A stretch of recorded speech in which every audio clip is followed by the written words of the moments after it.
Welcome to the Craze in 10 or less. This is the show where I give it to you in 10 minutes or under. And if I don't, I should have. I really should have. Anyway, grassroots or guerrilla style? Which one is right for you and why should you even choose? That's the topic of the day. I'm Sam the Crazy Man Vera. This is the Craze in 10 or less. Stop acting up. Let's get it.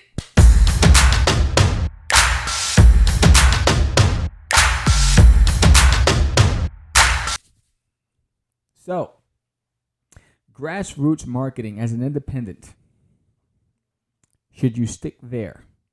And what has changed 10 years ago versus now when you think about all the differences between COVID and the restrictions and social distancing? Not only that, just technology has changed so much. Then flip it, guerrilla style marketing as an indie.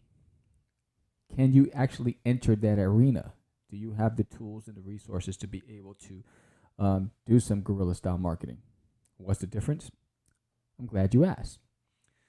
So here is the textbook definition for grassroots marketing. What is grassroots marketing? The defining idea behind grassroots marketing is one of audience and intent, right? Whereas some campaigns aim to reach as many people as possible. Think a brand awareness campaign on the display network, whatever, example. Grassroots marketing is the principle of purposely targeting a highly niche group of people in an attempt to persuade that group to then propagate your message organically. Promote your product. Buy your product in layman's terms, right? Guerrilla style marketing, it's more of a broader reach. So grassroots, it's really targeting your local community, right? Going after a niche market, and potato, whatever. So you're an independent comic book creator. Think of it in this term. You're an unknown. You have a concept. You have a book. You want to promote it. Are you going to go after the Marvel guy or the IDW guy? Who are you going to target? You know, the DC Marvel collector, that's all they do is collect. Is that where you're going to spend your money, your time, your resources to go after? Or are you going to go after those local independent guys, right? And how do you identify them? Where do you find them? With all these different platforms, whether it's Instagram, Facebook, Twitter, TikTok, how do you really find them? And how do you narrow it down to be able to understand whether or not your efforts are paying off? That's basically the question 101. That's what you need to start asking yourself is, number one, who's my audience? Where are they? How do I reach them? And what do I need to do to be able to do that successfully? That goes back to dollars and cents, time invested, XYZ.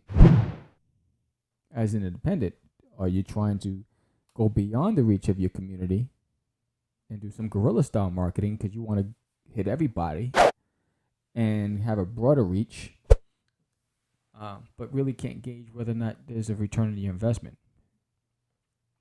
A perfect example is, unless you're paying to really impact the algorithms and go after the back end coding on your marketing campaigns and understand how it works,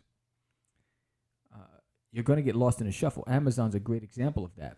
So everyone can say, yes, all my stuff's on Amazon, but you're not selling anything. Why? Because it's lost in, you're thinking too big. Amazon is big. So how do you get that niche market to understand that you're on Amazon? What do you need to do there? I was on a podcast with a group of other talented independent comic book creators. And one of the questions came up, or one of the things that Ray Felix said, right? He goes out, puts a table on, hits the community, right? Sells his stuff on the streets. Does some, grassroots stuff. So here's a really localized way of promoting your stuff, but it's really not going to get you the return on your investment. So let's say, for example, the cost of your book, just to print it and say just produce the whole thing. Say you spent $2,000 total. Artist, writer, inking, colorist, whatever, printing costs, shipping costs, all that stuff. Let's say it's $2,000. Let's just leave it at that. What does the investment look like? What does that look like on a grassroots level to be able to get that money back? And how long is that timeline? And have you given yourself a timeline? So let's talk about some of the things you can do from a grassroots perspective. And Ray touched on it. That was a very localized, small way. But there's a lot of things you can do. And it's tougher now because of the social distancing and lockdowns and everything else. So that's why, you have to adjust. I'll tell you, 10 years ago, it was easier to be able to go into schools and do speaking engagements at schools and promote creating comic books while pitching your books to the attendees in the classrooms. And most of the time, the schools, when I did it, the schools would buy 50 to 100 copies at a reduced price to be able to give a copy out to all the students. And you go in and you speak for an hour, 2 hours, whatever it was. That was one way. Another way was going to community centers, the churches, the YMCAs, the libraries, the comic book stores, really hustling to really get the word out in your community and in your area and within a 15, 20 mile radius, whatever you were capable of doing. Flip the script today. A lot of that's not possible. So you rely on social media. So everyone's trying to capitalize on the ads on Facebook and Instagram. But if you don't tailor those ads to really understand who you're targeting, you're not going to understand whether you get a return. I'll give you a perfect example. So we did a Kickstarter. So I did a generic Facebook geared ad for the US, right? Going after an age range. I would think it was like 16 to 50. And it was just very broad. So you get excited because you look at millions of people being targeted. And there was nothing coming back, right? So I wasn't very specific. So once I started playing with it and I narrowed it down, I narrowed my age group down. I also targeted specific customers that were more inclined to support Kickstarters and independents. I targeted comic book, cartoon fans.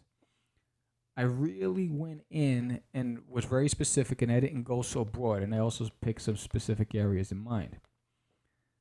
That led to 12 people on a Kickstarter from that ad going over to our Kickstarter. So, and Kickstarter is really good at being able to tell us where it's coming from, right? So, understanding by really honing it in and really tying it into like grassroots, understanding your niche market, I had a better result than trying to think that I'm going to cater to the world. And you don't want somebody to just look at your stuff and pass it on or just save it. You want someone to click on it and go to wherever it is that you're sending them to try to promote your product. So don't think of, don't bite off more than you can chew with the guerrilla marketing at this stage, unless you have the capital and you have the inventory and the depth of and body of work to be able to reach a larger audience. Understand who you're targeting. Create a budget that you're good with. You don't have to blow the bank. I think the ads that I was running were like $10 a pop. When I first started doing ads on Instagram, whatever, I was doing like $30 and I wasn't getting anything. So I narrowed it down and I said, I'm going to do a 7-day window, 7 days. My budget is $10. So they're going to divide whatever that is. And they're going to say, all right, you'll be able to hit 1,000, 2,000 people a day based on your budget. I was fine with that because at the end of the day, if I hit 14, 15,000 people and I got 1% of that, I felt good about it. Because if somebody in that audience either purchased my book or pledged on the Kickstarter, a couple of those bodies, then that ad paid for itself. So that's the mindset you have to have when you think about grassroots, right? So today, in today's world, what does going out into the community look like? What does the communication sound like? Do you have the means to be able to do it successfully? Because rather than going and appearing in a classroom, you might have to do a Zoom class, right? Are you equipped to be able to do that? Do you have the tools at home? And is the school equipped to do that? So you have to start thinking strategically around your way, your strategy, your marketing, your campaign. Because it's not just okay to just have a book. Your goal is to make an income from this. So think about what's changed and what needs to change on your end. How much would it cost you? What's that look like from a time investment perspective? And what is your timeline? Give yourself timelines. I want to do X, Y, and Z within this time frame. I want to hit these milestones within this time frame. So that was the topic of the day. Grassroots versus guerrilla marketing. If you want us to go into detail with this, let us know. George and I will hit it up on Get Your Meds. For the what's in the box, independent creators out there, writers, you have a product you want me to feature on What's in the Box, hit me up. Contact's right there. I'll get you featured. You want to be a guest on Catch the Craze, hit me up. Contact's right there. We'll make it happen. Please subscribe if you like this episode. Hit that like button. You know, YouTube is watching. You know, all the likes, we need them. If you like this show, recommend it to a friend. Hit them on, send them on down. I'm Sam the Crazy Man Vera. That's the Crazy Nintendo Less. You have a blessed day. Peace.